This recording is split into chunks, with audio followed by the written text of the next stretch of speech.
Welcome back. A Namibian teacher has gone viral, and we mean over 50 million views and counting viral. After passionately singing a song about private parts to her primary school learners, some parents are calling it an important lesson in body safety. Others say it's too aggressive and far too soon for kids that young. It's got us asking, when is the right time to teach children about private parts and body boundaries, and how should that conversation happen? Should it be calm and gentle, or a firm and passionate delivery is exactly what we need to make it stick? Before we share our thoughts on the matter, here's a look on the viral video and the teacher's response. These are my private parts, private parts, private parts. These are my private parts. No one should touch them. No one should squeeze them. And if you touch my private parts, private parts, private parts. And if you touch my private parts, I will tell my mother. I will tell my father. I will tell my teacher. These are my private parts, private parts, private parts. These are my private parts. No one should touch them. No one should squeeze them. And if you touch my private parts, private parts, private parts. And if you touch my private parts, I will tell my mother. I will tell my father. I will tell my teacher. These are my private parts. We have over 1 million views. 1 million views. You know, what do you do of such... This made me to realize that there is a great need of awareness that needs to be spread when it comes to the safety of the kids. I wish I had a teacher like me growing up. I wish, you know, some people, I read the comments, and some comments are really funny, but some of them are like, the teacher is taking this personal, the teacher is so aggressive, I'm so scared. I wish I had a teacher that would firmly tell me that it is okay to say no to people you also trust, that you have the right over your body. I take this personally because I wish I knew that growing up. And if you are someone that grew up in a safe environment, if you are someone that is privileged enough not to undergo certain things that these little kids are going through, you would sit there and say that she's so aggressive. Guys, I'm telling you, some matters need to be addressed with seriousness. They need to know the value in their no. They need to understand that it is okay to say no to people they even trust. We need to, growing up, we have, as Africans, we take these such topics as taboo. We put it under the table. It's not things that we need to discuss with the kids. And that has really made an African child not to speak up. Even to tell their parents, they are fearful of speaking up because certain things are apparently taboo. For me, as long as I'm a teacher, I have vowed that I will be the teacher that I never had growing up. I have vowed that as long as I'm a teacher, I will make sure that I will be that teacher that I needed when I was growing up. I will be that teacher that will provide protection for these kids. I will be that teacher that makes sure that they will come to their highest potential of themselves. So excuse me if I was so aggressive. Because yes, it's personal for me. It is very personal. There are things that these kids go through that maybe you have not experienced. And there are some of you guys that have went through things and you are resonating with it. And you are saying, I wish this was this way for me. Some things need to be loud. Some things need to be aggressive. I cannot stand there and say, these are my private parts. I cannot do that. Because it's a serious issue. Because once I start doing that, they will start laughing, and because it's a funny thing. It's not a funny thing. It is a serious matter. A young child is going through things every second, every day, every hour we hear things. And for us to take this serious, they will also start taking it serious. They will know that there is power in my no. They will know that I have the right to say no, that my body is my body. And they will have the power to raise their voice when they feel unsafe. So thank you guys for watching and sharing. Keep on sharing and let's bring awareness. Bye. This video has reached far and wide. U.S. Dr. Angela Smith had this to add about the viral video.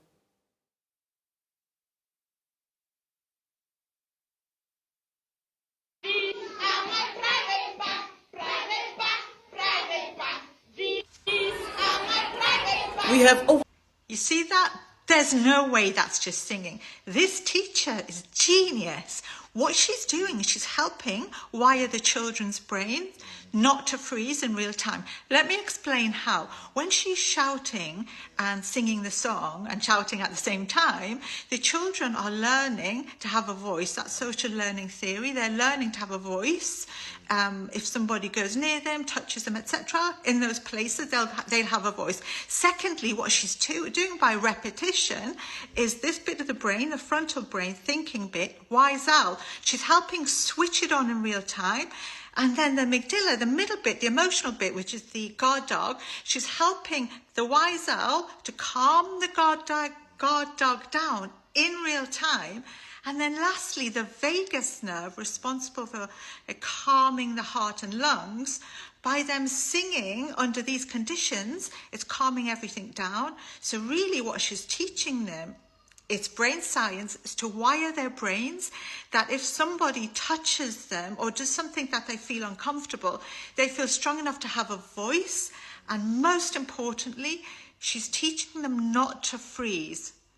And that is genius. That's our hot topic for this evening, ladies and gentlemen. And the lady of the hour now joins us via Zoom. Her name is Teacher Gelda Waterboer, and she's from Otjiwarongo. Good evening and welcome, and thank you so much for joining us this evening. Thank you. Good evening. Thank you for having me tonight here with you. Well, Gelda, I'm sure the attention has been a complete whirlwind. How have you been keeping up with it all? To be quite honest with you, it's very overwhelming, shocking at the same time. And it's been a short period of time, but there's response and everything is really taking me by surprise. And I did not expect this to go the way it did. It also taught me and made me to understand that this is rather the topic that needs to be brought in and should be accepted. The awareness of child safety should be taken seriously, because everyone out there, whether we like it or not, we have the same mindset. We take the safety of our children seriously. And so as this went, it is so shocking, so overwhelming, but it is really important that it went the way it did. Thank you. Well, your video has sparked a range of opinions, and we've actually put out a poll on our social media pages that we're going to dissect in just a bit. But in your own words, Gelda, why do you believe that sex education, especially at a young age, is so important? We live in a world where everyone is for himself. It's not in the olden times where the village was raising the children or the neighbor was concerned about the welfare of the next child. Today, everyone cares for themselves, and to introduce this at a very younger age, it helps them. As a teacher, I've understood that teaching the young child is really molding them for life. Whatever they learn today, it becomes rooted in their subconsciousness, that it becomes their reality, it becomes their lifestyle. So when we introduce such topics at a very early age, with a right emotion, with a right attitude, it builds a form of this is what it needs to be, and this is how I need to address this issue when it arises. So it helps the child to also walk in a consciousness of who they are, the awareness of the rights that we have. We speak about children's rights, but we don't really enforce their rights. So when you teach them at an early age, it helps them to memorize or to have the right emotions or to act in a specific manner that is befitting for what is being brought in front of them. So I really do believe that introducing this without shame, sometimes we are shameful to talk about such topics. Introducing this without shame and with the right mindset and right attitude will help us to give these children a safe environment. Sometimes there's a fear of also speaking up to those you trust, to believe or you trust to protect you. So when we introduce them to the right emotions, to the right attitude, I believe that we will have a safer generation. Gelda, just lastly, of course, people have different opinions and so on, as I've mentioned, but what's your message to parents and caregivers, your fellow educators alike on this matter? From the response that I received a bunch of responses with beautiful testimonies, also some very heartwarming, some very emotional. But I also saw that the parents were well engaged, and I would like to advise the parents and the teachers as well, my colleagues as well, to take this very seriously. It's not a laughing matter. It's not something that we should push under the radar anymore. It's not something that we should ignore. We hear daily, on a daily basis, the safety of our children being compromised. So when we are vocal about it as parents, as teachers, as a community, when we are vocal about it, and when we give these children the power in their I know and I understand that we'll give them a proper way of addressing matters that might come their way. So I would advise my fellow colleagues to really take this personally and take it as something that is needed for the next generation, and take it as also parents to allow their children to be open with them, to be vocal with them, and not to be so restrictive when it comes to the safety of their children. Sometimes we look at it as a topic is taboo, or you are not old enough to talk about this, and we allow the world to introduce such things to our kids instead of us having the power to introduce them to it. So I would advise my colleagues and the parents to be vocal about it. Be aggressive about the safety of your children. Be very vocal about the safety of your children, because they have you to depend on. Teacher Gelda, thank you so much for joining us this evening here on the Daily Roundup. And from myself and Uri, I think we agree that you're doing absolutely great work. The students are lucky to have you as their teacher. Thank you so much. Thank you so much for having me. That was the Namibian teacher who's gone viral on TikTok for her sex education song, Gelda Waterboer, speaking to us via Zoom from Otjiwarongo, which is where she teaches. That's a hot topic this week, Uri, and I'm so glad that we also got to hear her side of the story, you know, and have her speak to us this evening. We've, of course, put up a poll early in the week to assess what the general public had to say about this viral video, because people were talking about it so much. And we asked the questions: what's the right age to start teaching children about, private parts and body safety?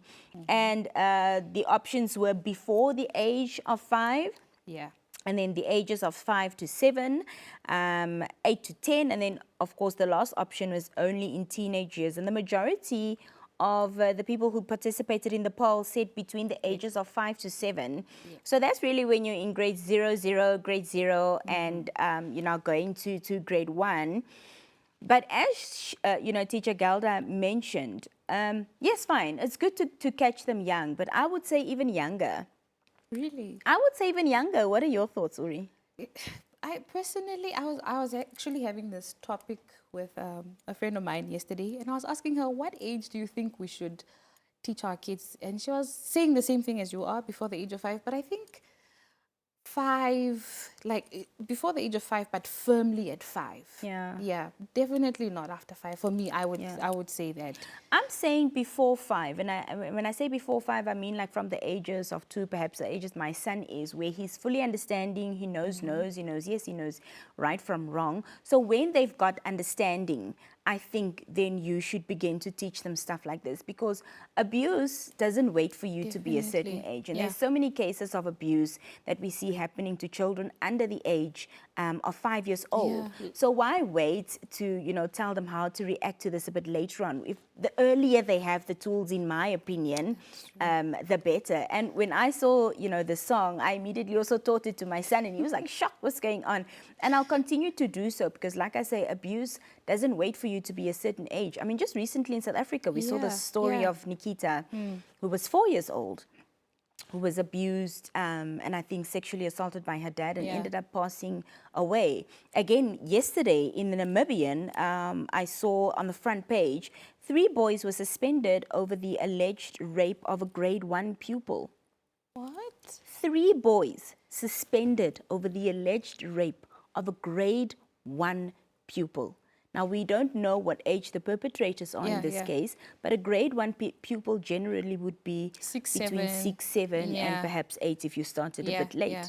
So the conversation, in my opinion, definitely needs to start a bit earlier. Yeah, let's look at what else we asked Uri. Yeah, we looked at the how should this message be delivered. Yeah. And the options that we had were firm and passionate. Like Teacher Gelda. Yes. Calm and gentle. Yeah. And a little bit, a mixture of both. Yeah. Yeah. And the majority said firm and passionate.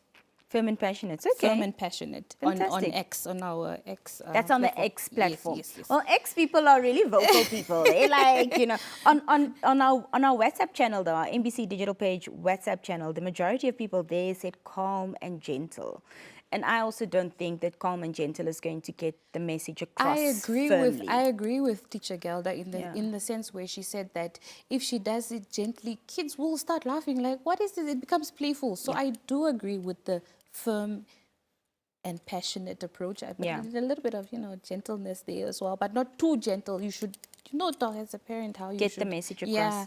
And also what that Dr. Angela Smith said, because a lot of people are looking at it from just a layman perspective, if I can say that. Yes, yes. But that doctor really spoke about what parts within the brain of a little child is actually being developed and help to understand the message in full. So it's like that flight or fight mode kicks Yes. in, and that being aggressive like that and repetitive like that is actually activating something in little children's Yes. brains. So yeah, no, I think I personally, I am with Teacher Gelda Yeah. on this one because children are really being abused out there. Yeah. Yeah, and the statistics are there, and they are very painful to hear, and the numbers stories, don't yeah, lie. Yeah. Yeah. So firm and passionate. We all the also way. asked who should be taking the lead in teaching young children about private parts and body safety. And we'll hear what the X platform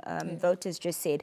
But on the NBC Digital page, the majority, like over 1.3 thousand people, said that the parents at home should be taking the lead in this conversation. And to me, honestly, laughable. Because we are such a conservative nation. Yes. You don't talk about sex and all of that kind of things To at a home with your child mom. who's 4, 3, let alone even 14 or something. Or 18 Yeah. or 21. Parents don't have these discussions with their children. They don't.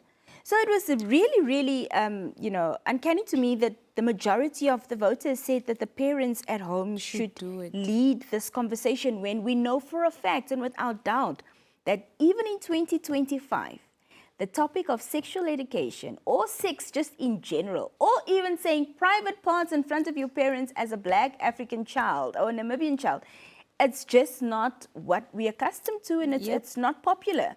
So I think that, you know, teachers doing this is actually so commendable. Yeah. And we should be applauding them for stepping into these spaces where parents aren't leading. Yeah, true. And the people on X were actually the total opposite. They say the teachers should be the one Yeah. in charge, or, you know, taking this lead. I told you those But X people. I also they are at school. They go to school, they go to aftercare. Yes. Yeah, they're in the care of their educators. And that's Yeah. also where they are with other children. And these conversations happen with the young kids at school, even though we don't want to admit it. Yeah. They do talk about these things. They do know these things. So if a teacher maybe walks by and she's hearing Amy and Daisy talking about these things, she can go like, "Oh, what are you guys doing? What are you saying?" She can reprimand at that time, because they are at school most of the time, most of the day. I agree. Yeah. Well, that's our hot topic, and yeah, that was what we were discussing. I think in conclusion, the approach should be firm, it should be passionate, and also that the conversation needs to happen as early as possible. If your little one can communicate something that they want, you know, communicate basics to you, and they've got basic communication skills and understanding, I think that's when the conversation needs to happen. And 100%, I do agree that parents should be taking the charge in these conversations in their homes. So not necessarily the teachers or educators, you know, duty to do so. We do applaud them and thank them for doing that. But parents, we need to be having these conversations, especially us millennials. We were raised one way, but we don't need to raise our children in the same way. Saying no is really hard for a millennial. I don't know. Yeah. It's something that we struggle with. Well, that wraps up today's edition of the Daily Roundup. We hope you've enjoyed this evening's hot topic. We're back, of course, when, Uri? On Monday, same time, same place, and that wraps up the day. So from us and the crew, good night. It's goodbye.